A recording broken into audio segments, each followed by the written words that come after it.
Hello, and thank you so much for taking the time out to listen. Today, I titled this message, When the Narcissist Fights Back. When the Narcissist Fights Back. You see, there's so many audios and videos that are out here about the narcissist, that self-centered, egoist, right? That self-righteous individual. That he or she sees what is taking place, knows that you're on to his or her game. And now the narcissist is going to fight back in a way where he or she points the finger at you. He or she says, you're the selfish one. You're the one who has a problem.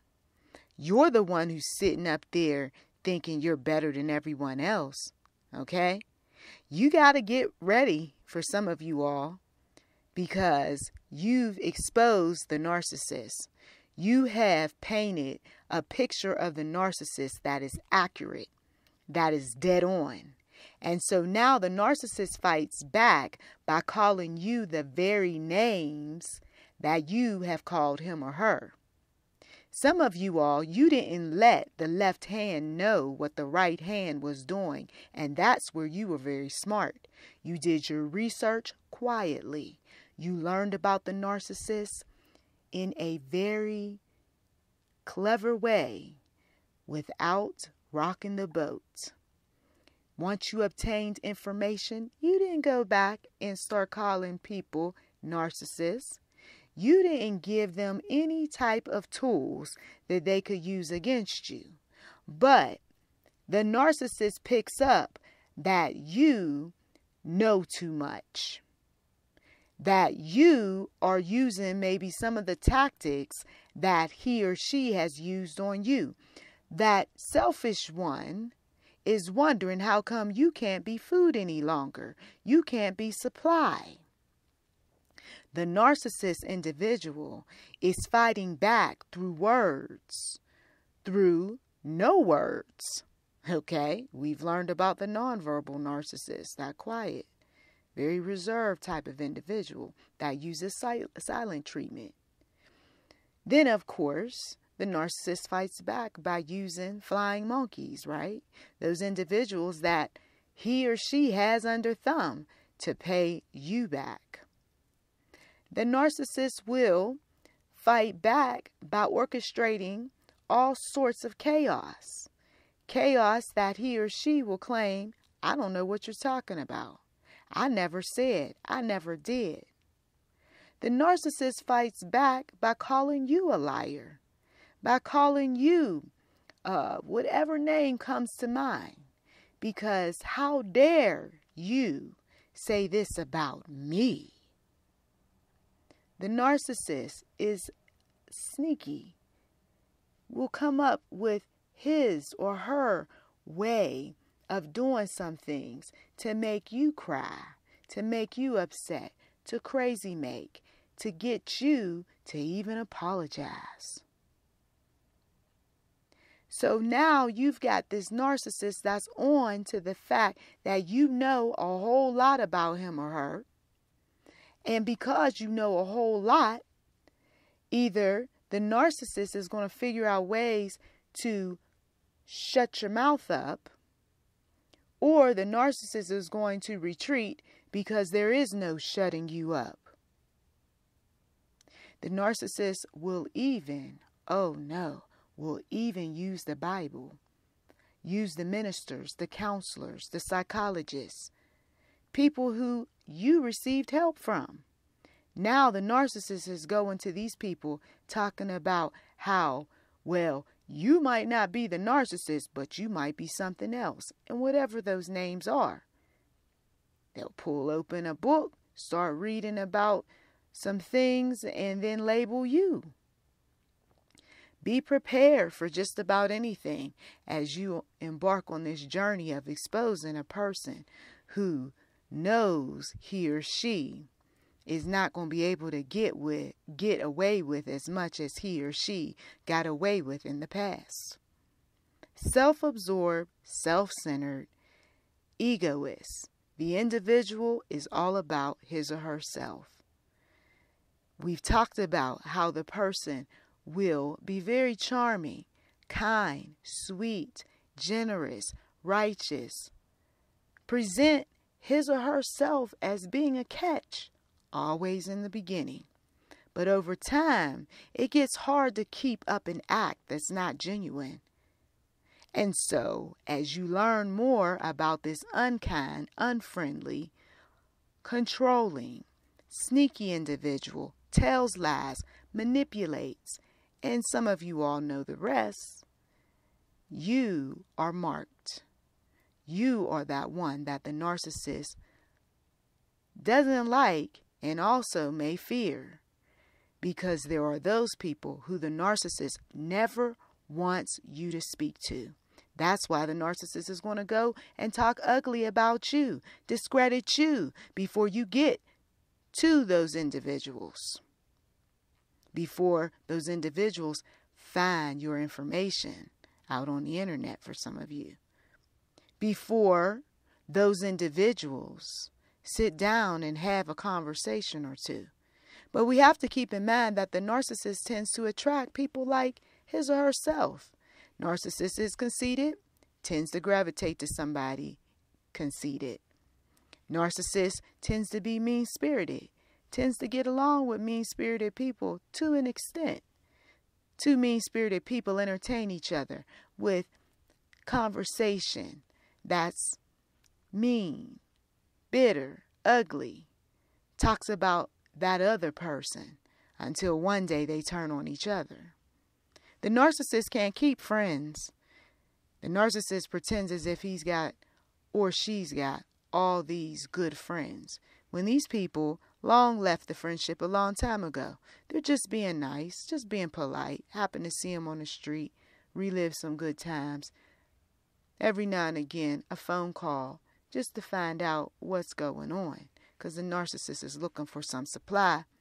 And people, being reasonable, they'll go along, listen for a little bit, and depending on how they feel about that narcissist, they might change that number and not update, or they might ignore that phone call.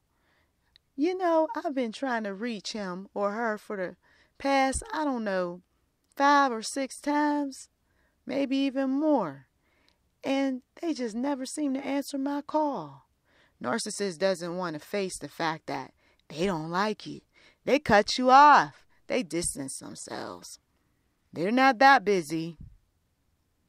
The narcissist, angered, upset, starts bad-mouthing. We got these people who fight back. They fight back because they don't like the fact that, once again, you know them. You've learned them. You study them. And you don't want to be anybody's supply. You don't want to be used. You don't want to be abused. You don't want to be discarded. So many women have cried, have been upset, been ready to go upside somebody's head because they had so many of the narcissist traits. Then, of course, there are those men who have decided that they don't want to have too much to do with some of these women because they, too, have exhibited narcissist traits. And when you sit down and you have these conversations with the one who's hurting you, do you really think that they care? Absolutely not. When you're sitting there trying to reach a compromise, do you think they want to compromise with you? What's the benefit? What's in it for them? Nothing? Just listening to you complain, curse, cry about what the narcissist has done? No, that's not what they want. They want you to be submissive. They want you to keep showing up and doing whatever it is that they want you to do. They want you to watch what you say and don't say anything negative, no matter what bad things they've said and done. Oh yeah, the narcissist has rules, and when you break those rules, that's when they mark you. That's when they try to use leverage. Things like, I got this and I'm not giving it to you. I'm giving it to your brother, your sister, or your mother, or your father, or your best friend. But not you, because you should have followed along. You should have never called me out on what I said or what I did. It could have been something a long time ago, something that really hurt you, but the narcissist doesn't care about your feelings. You could have even said that you don't appreciate the conversation or lack thereof, and the narcissist shrugs his or her shoulders, walks away, and acts as if you don't even exist. Fighting you back for what you know is truth, for what you know is hurting you inside. Fighting you back because what else are they going to do? They don't want to admit their faults. Try to reason with them. All you're going to get is denial, blame, shame. Try to work it out, and they might be along for a little bit and then fall off. Next thing you know, he's cheating, he's lying, she's creeping. They're doing things that they have no business doing. You're not supply for them anymore. You don't make them feel good inside because you find fault, because you nitpick, because you found something wrong. See, in their minds, it's always about you. It's never about what they did. And so as you are embarking on this journey to either get away from a narcissist, go low contact because, well, maybe you share some ones or some things with this person. You are going to have to be the one that stays strong, leans on your creator to give you strength. And also, it doesn't help to have your own support system that the narcissist doesn't know anything about.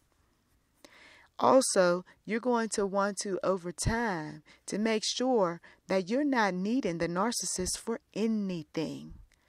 You don't need the narcissist for advice. You don't need the narcissist for conversation. You don't need the narcissist for money or for shelter. You don't need the narcissist for nothing. God will give you all of what you need to free yourself over time from these types of people.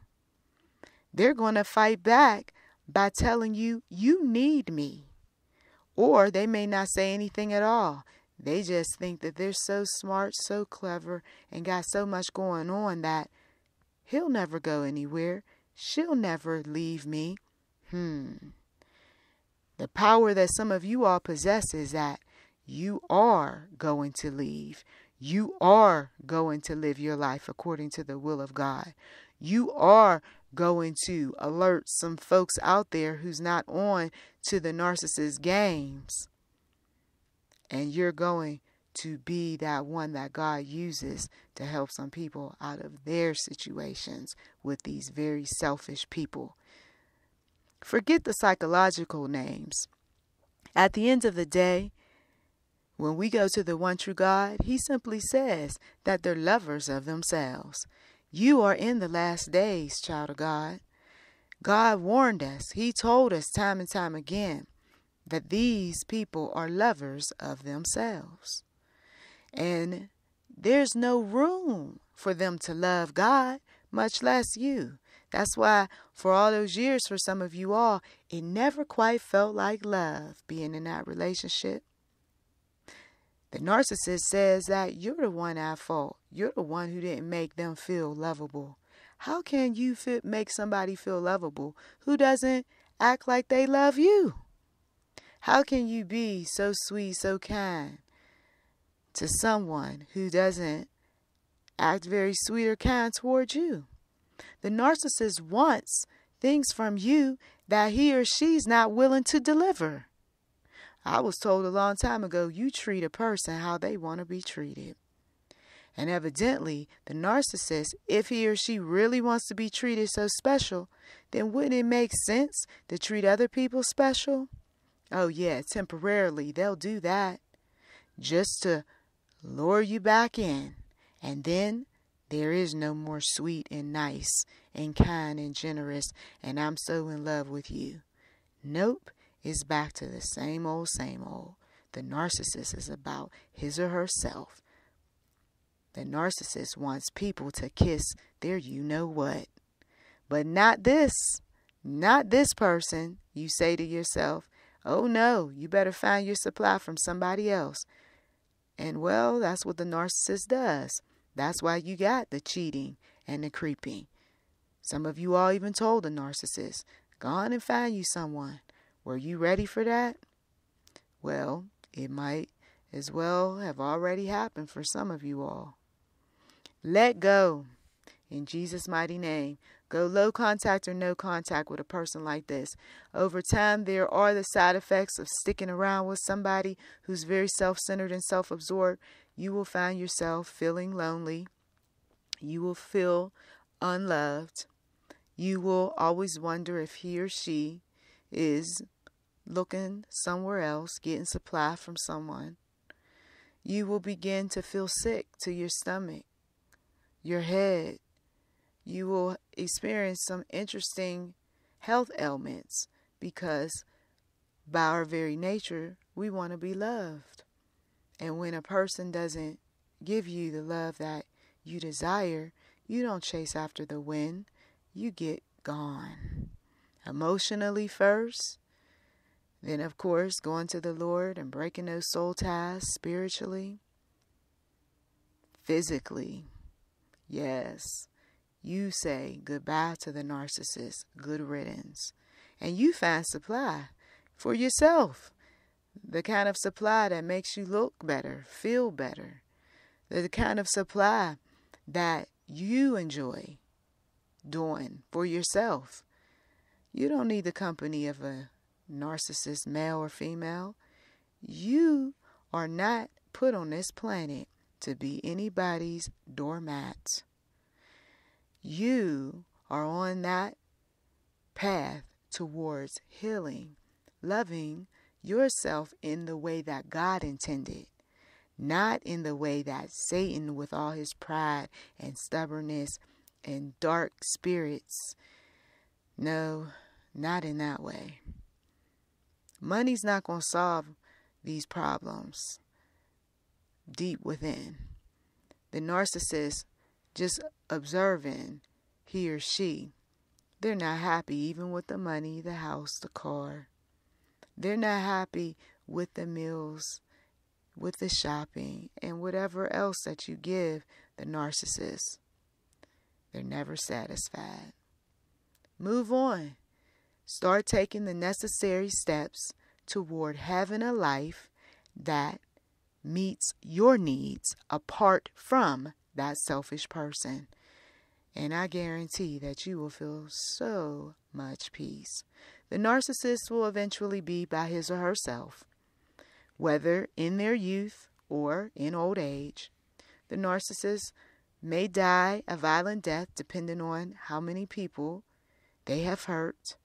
The narcissist may end up having a disturbing accident, probably too busy looking in the mirror at his or herself. The narcissist may end up being committed to an asylum because their minds have gone mad because they no longer can get the supply off of other people that they once relied on. But whatever happens to the narcissist, that isn't really our concern. What is our concern is being free. This channel promotes freedom away from foolish people, places, and things that only ensnare. So say your prayer, have some quiet meditation, eat well, go out and do the things that you've always wanted to do. Keep yourself busy, find your supply, and most of all, trust in your Heavenly Father. He knows the desires of your heart. Blessings to you. Please do check the description box for anything that might be of interest. You've been listening to YouTube, Enum Enterprise 7. We do welcome giving. Feel free to give. Thank you in advance.